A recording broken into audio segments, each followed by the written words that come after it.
and welcome to our virtual poster presentation.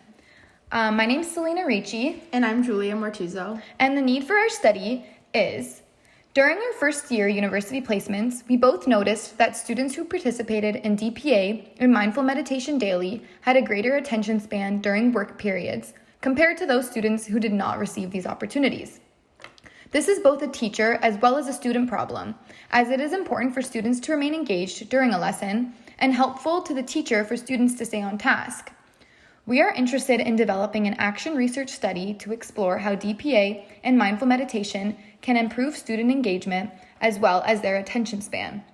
Ultimately, we would like to see if there is a correlation between 10 minutes of DPA and students' overall ability to focus throughout the day. Through our literature summary, teachers can improve student engagement by implementing both DPA and mindful meditation into their daily classroom routines. Research shows that both of these strategies increase student engagement levels as well as positively affects their ability to retain information. Understanding how DPA can improve students' ability to focus and remain engaged in lessons throughout the day will ultimately result in enhanced student academic performance. It is important to give students opportunities to mindfully meditate and clear their minds, thus giving them more ability to engage in their schoolwork.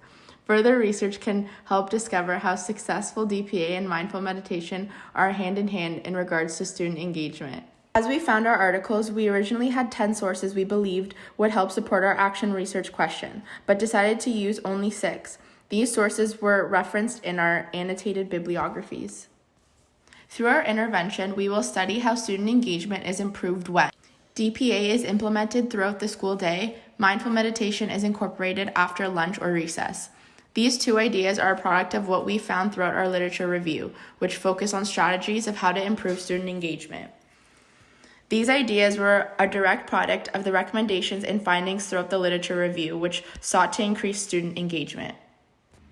We chose to collect our data through 3 different phenomenons. The first one we focused on was teacher observation data. Here, journal entries would be completed prior to students participating in daily DPA and meditation, and then once again after the implementation, all with common prompts based on their engagement levels.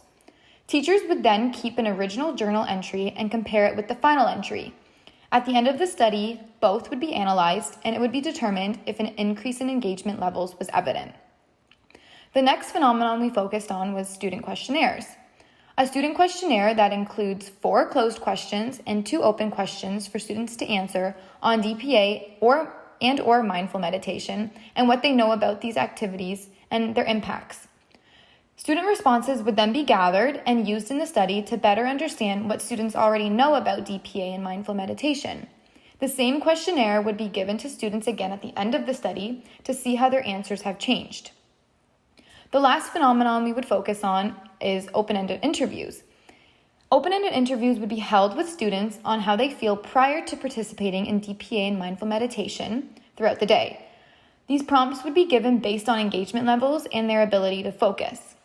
Interviews would then be recorded with permission by their parents or guardians and compared to the post-interviews after the full study is completed.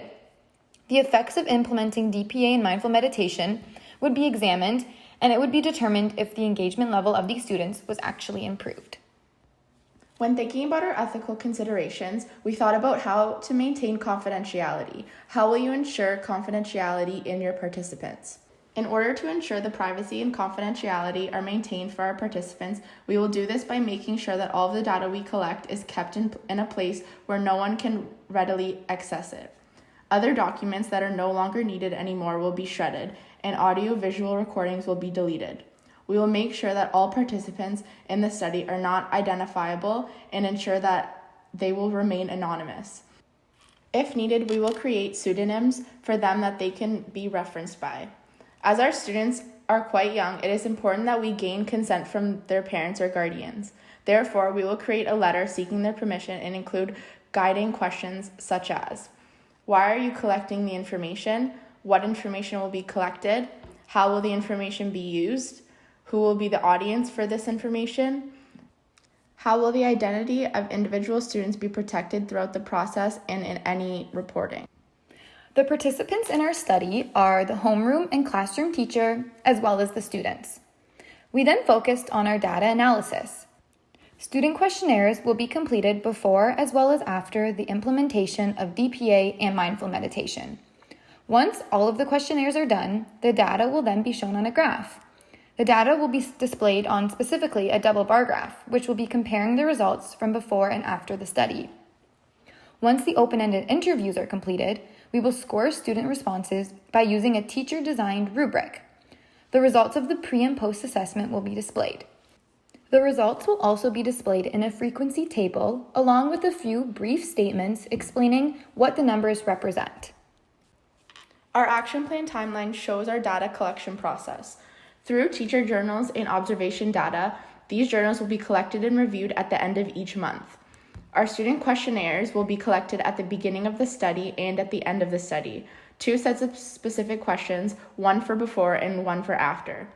Our open-ended interviews will be collected prior to implementing DPA and mindful meditation, as well as after implementing.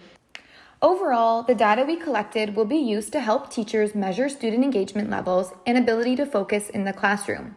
This analysis will be done through quantitative as well as qualitative data. More specifically, we will analyze this data through teacher journals, student questionnaires, and open-ended interviews, as we mentioned.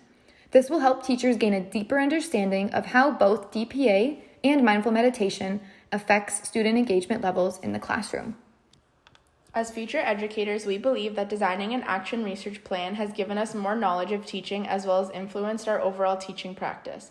After completing the research, it is quite evident that both DPA and mindful meditation would be useful to implement in a classroom in order to increase student engagement.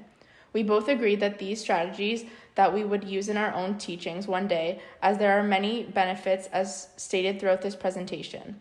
An implementation that derives from our study is the implementation of DPA and mindful meditation. It is quite clear that students lack both physical activity and mindful minutes throughout the school day. Therefore, giving them the opportunity to participate in these betters their overall attitude towards school, as well as drastically improves their engagement levels. It is important nowadays with virtual learning to instill these opportunities to students, as it is crucial that their engagement levels are still high, even in the online learning environment.